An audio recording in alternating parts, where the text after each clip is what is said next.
आज सोनिया गांधी ने राजस्थान से राज्यसभा के लिए नामांकन किया।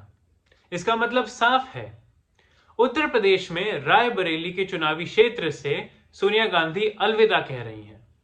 सोनिया ने यह नामांकन करते समय कहा कि लोकसभा के चुनावी क्षेत्र में बार बार जाके वहां पे काम करना पड़ता है और अब मेरा शरीर और मेरा स्वास्थ्य उम्र की वजह से मेरा उतना साथ नहीं दे पा रहा है।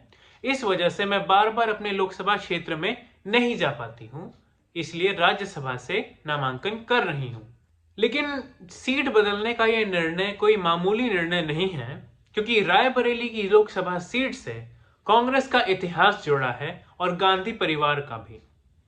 उत्तर प्रदेश से लोकसभा में 80 सीटें जाती हैं, उनमें से एक है रायबरेली की सीट यूपी से।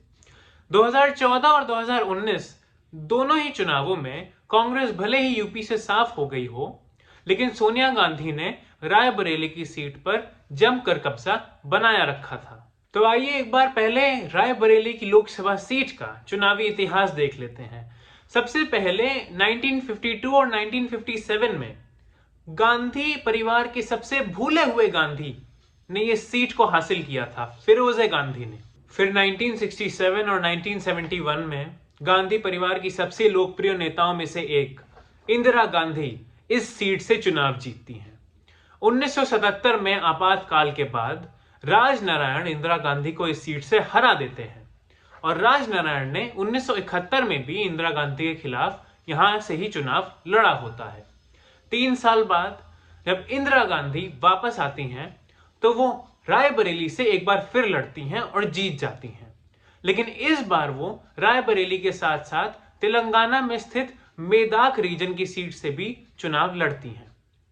फिर ये सीट 1984 में श्रीमती गांधी की हत्या के बाद अरुण नेहरू को मिल जाती है। अरुण नेहरू इस सीट पे बने रहते हैं अगले चुनाव तक, जिसमें शीला कौल, जो इंदिरा गांधी की मौसी कही जाएंगी, वो इस सीट पर 1989 के चुनाव में जीतती हैं और 1991 के चुनाव में भी जीतती हैं।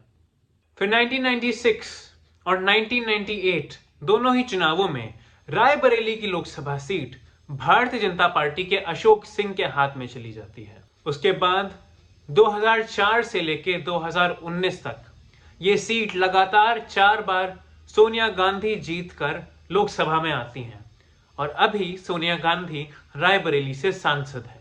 सोनिया गांधी के लिए यह सिर्फ एक राजनीतिक निर्णय नहीं है, यह उनके लिए एक पर्सनल मैटर भी है, क्योंकि सोनिया गांधी ने जिस परिवारवाद को इंदिरा गांधी ने शुरू किया था कांग्रेस पार्टी को लेकर, उस परिवारवाद में सोनिया गांधी भी उतना ही मानती हैं।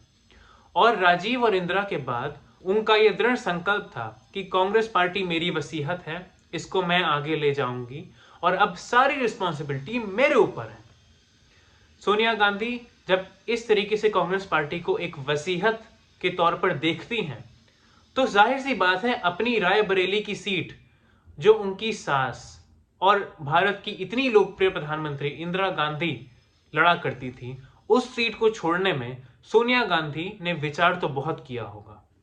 सोनिया गांधी की बात करते हुए साथ में एक और बड़े नेता की बात करते हैं, नरेंद्र मोदी।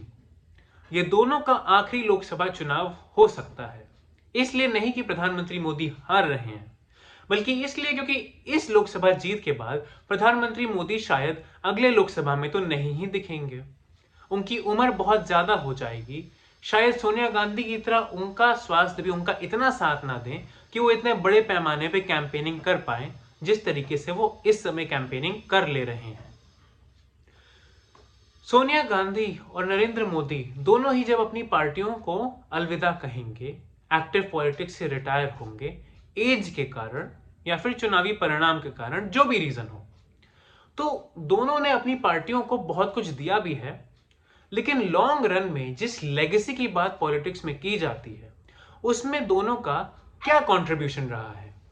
दोनों में अंतर यह है कि सोनिया गांधी जब आती हैं तो मेहनत करके 10 साल कांग्रेस को और सत्ता में दे देती हैं, और प्रधानमंत्री मोदी जब आए तो उन्होंने भी 10 साल अभी तक दिए भारतीय जनता पार्टी को सत्ता में, 5 साल और देने के संकेत आ रहे हैं।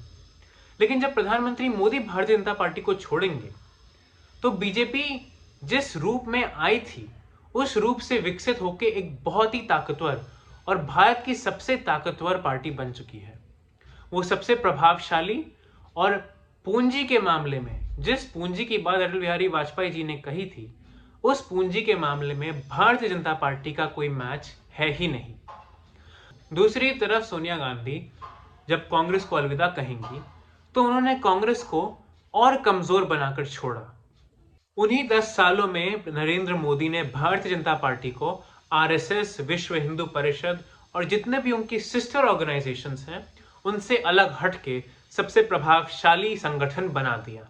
और उन्हीं सत्ता के 10 सालों में सोनिया गांधी ने कांग्रेस पार्टी पर इतना ध्यान नहीं दिया कि वो कांग्रेस का एक अच्छा एडमिनिस्ट्रेटिव बेस फॉर्म कर पाए हैं, जमीनी स्तर पर कार्यकर्ताओं को ढंग से मोबिलाइज कर पाए। और यही गलती इंदिरा गांधी ने भी अपने कार्यकाल में की थी कि इंदिरा गांधी अपने चेहरे पर चुनाव जिताती गईं, लेकिन उनके पीछे पीछे जो कांग्रेस पार्टी आ रही थी उसके अंदर कोई बदलाव नहीं आ पाया। इस वजह से 1984 में इंदिरा गांधी को खोने के बाद कांग्रेस पार्टी एक ग्रेजुअल डिक्लाइन में चलती रही, जहां पे आज आके वो फंस गई है। दूसरी तरफ जब नरेंद्र मोदी भारतीय जनता पार्टी को छोड़ेंगे तो उन्होंने भारतीय जनता पार्टी को, जैसे मैंने बताया, प्रभावशाली और ताकतवर तो बना ही दिया है, साथ में प्रधानमंत्री मोदी जितने लोकप्रिय नहीं लेकिन बहुत से लोकप्रिय नेताओं की तैयारी कर दी है जो भारतीय जनता पार्टी को भविष्य में नेतृत्व देंगे और प्रधानमंत्री पद की कुर्सी भी संभाल सकते हैं। ये एक बड़ा अंतर है सोनिया गांधी और नरेंद्र मोदी के राजनीतिक जीवन में, जिसमें एक तरफ सोनिया गांधी ने जिस पार्टी को वो अपना वसीयत मानती थी एकदम बर्बाद करके छोड़ दिया, और दूसरी तरफ नरेंद्र मोदी जिनको वो पार्टी वसीयत में नहीं मिली थी, उन्होंने मेहनत करके उस पार्टी को इतना ताकतवर बना दिया है कि आज उससे चुनाव लड़ना अपने आप में एक बहुत बड़ा चुनाव है। तो क्या राहुल गांधी इस सीट से लड़ेंगे या फिर प्रियंका गांधी इस सीट से लड़ेंगी? चाहे कोई भी लड़े, सबसे बड़ा सवाल तो यह है कि अगर 2014 और 2019 में सोनिया गांधी ने रायबरेली बचा लिया और राहुल अमेठी 2019 में नहीं बचा पाए, तो क्या इस बार राहुल रायबरेली को भी खोने वाले हैं भाजपा के खाते में? 2022 के विधानसभा चुनाव में जो रायबरेली की 5 विधानसभा सीटें हैं उनमें से 4 समाजवादी पार्टी के खाते में गई थी और 1 भारतीय जनता पार्टी के खाते में गई थी। तो जैसा कि आप देख सकते हैं 2022 के चुनाव के नतीजे 2019 के लोकसभा से काफी अलग हैं। तो जाहिर सी बात है कि इसका असर 2024 के लोकसभा नतीजों पे पड़ सकता है। उत्तर प्रदेश में ये कांग्रेस के लिए एक बड़ी दिक्कत बन जाएगी। वैसे ही उत्तर प्रदेश में कांग्रेस के लिए बड़ी दिक्कतें ऑलरेडी हैं।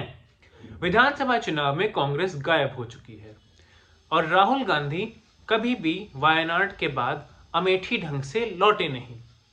इस बार जब राहुल की यात्रा रायबरेली, लखनऊ, अमेठी इन जगहों से गुजरेगी तो उससे चुनाव तो नहीं पलटेगा, लेकिन जब इतने साल बाद अमेठी की जनता के बीच राहुल गांधी होंगे तो रिस्पॉन्स से पता चलेगा कि क्या सचमुच में राहुल अमेठी लड़ने की हिम्मत रखते हैं या फिर वो फिर से वायनाड ही लड़ेंगे। राहुल के लिए एक बहुत बड़ी परेशानी इसलिए भी है कि उत्तर भारत में कांग्रेस का रिवाइवल अभी तक कंप्लीट फेलियर साबित हुआ है। वो एक फ्रैक्शनल वे में भी रिवाइव नहीं हो पाई है। पहली भारत जोड़ो यात्रा सोशल मीडिया के नजरिए से काफी सक्सेसफुल रही, लेकिन जब चुनाव हुए तो उस यात्रा से रत्ती भर भी फर्क नहीं पड़ा नतीजों पर। विधानसभा चुनावों की बात करें अगर, तो साउथ को छोड़ के जब आप नॉर्थ में आते हैं तो राजस्थान, छत्तीसगढ़ जहां पे ऑलरेडी कांग्रेस की सरकार थी, वहां से भी सरकार उनके हाथ से निकल गई। और मध्य प्रदेश जहां पे इतने सारे राजनीतिक विशेषज्ञों ने कहा था कि इस बार तो पक्का कांग्रेस आ रही है, वहां पे भारतीय जनता पार्टी इतनी अच्छी बहुमत के साथ वापस लौटती है। जिस असम में राहुल गांधी को इतनी दिक्कतें हो रही थी, उस असम के मुख्यमंत्री एक जमाने में कांग्रेस ही हुआ करते थे। नॉर्थ इंडिया में कांग्रेस की स्थिति बहुत ही खराब है और जो 1-2 सीटें वो 2019 में ला पाई थी, उसमें से भी एक सीट अब सोनिया गांधी के जाने के बाद से खतरे में आ गई है। तो जैसे जैसे चुनाव नजदीक आ रहा है, उत्तर भारत में कांग्रेस की जीतने की प्रोबेबिलिटी दिन भर दिन कम होती जा रही है और ये कांग्रेस के लिए सबसे चिंताजनक विषय है कि वह साउथ इंडिया तो संभाल लेंगे, लेकिन इतने महीनों के बाद भी नॉर्थ इंडिया में कोई पहल काम ही नहीं कर रही है।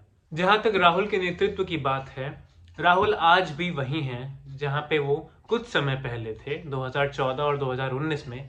फर्क बस इतना है कि अब उससे थोड़ा सा ऊपर है, लेकिन इतना ऊपर नहीं है कि प्रधानमंत्री मोदी की लोकप्रियता से कंपेयर कर सके उन्हें। बाकी उनकी यात्राओं के दौरान जिस विचारधारा का प्रयोग वो कर रहे हैं, उससे जनता रिलेट नहीं कर पा रही, ये बात साफ है। सोनिया गांधी ने बहुत कुछ अच्छा भी किया है, ऐसी बात नहीं है कि सब कुछ खराब किया है, लेकिन जहां तक कांग्रेस को बेहतर बनाने की बात थी, मेरे ख्याल से उन्होंने इंदिरा गांधी और राजीव गांधी को लेट डाउन किया है। मेरे ख्याल से सोनिया गांधी इस मामले में कोई उंगली नहीं उठा सकता कि सोनिया गांधी भारतीय नहीं है, क्योंकि 99% भारतीयों की तरह भी सोनिया गांधी ने सोचा जब होगा तब देखा जाएगा, जब समय एकदम दरवाजे पे खटखटाएगा तब झटपट झटपट कोशिश की जाएगी, और नहीं होगा तो ठीक है, नहीं हो पाया। तो मैं ये बिल्कुल नहीं मान सकता कि इतने साल भारत में रहने के बाद कोई बोले कि सोनिया गांधी भारतीय नहीं है। अब तो साबित हो चुका है कि सोनिया गांधी पक्की भारतीय हैं। अंत में बचा इंडिया गठबंधन।